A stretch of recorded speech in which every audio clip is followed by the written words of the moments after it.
Hi guys and welcome back. So today I'm going to be showing you how to make a 50-50 loaf. Let's begin. To start on the recipe, you'll want to grab yourself a mixing bowl, and into the bowl place your plain flour, your wholemeal flour and your salt. Give them a good mix just to combine. You can then go ahead and add in the fresh yeast, the shortening and the water, and mix it on a low speed to start with for around 2 minutes, working your way up to a medium-high speed and mixing it for a further 4 to 5 minutes, just depending on the consistency of the dough.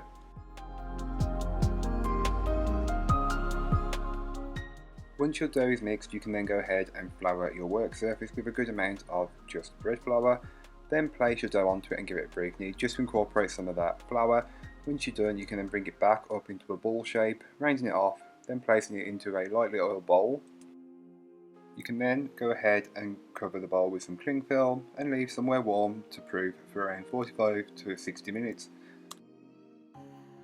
Now you can go ahead and flour your work surface with some plain bread flour, then take the cling film off the bowl and place the dough onto your floured surface, sprinkling a little more flour on top of the dough if needed, then knock it back. This is just to remove any of the gases that have built up during the first proof. You will then want to bring it back into a ball or a sausage shape, so just fold it in so you've got a seam on the bottom.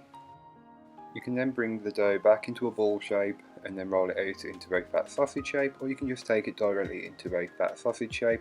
Then you can go ahead and place it into your loaf tin, which has been prepared with a strip of grease-proof paper.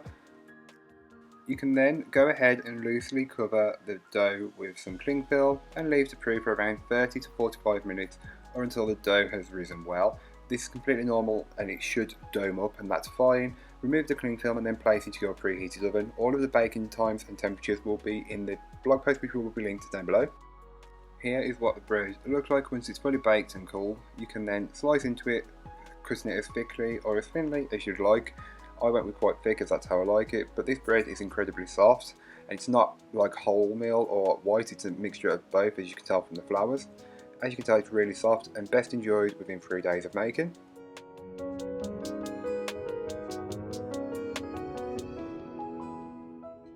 So thank you so much for watching. I hope you enjoyed. If you did, don't forget to like, comment and subscribe for more from me, and I'll be back again on Thursday with another video, so join me then.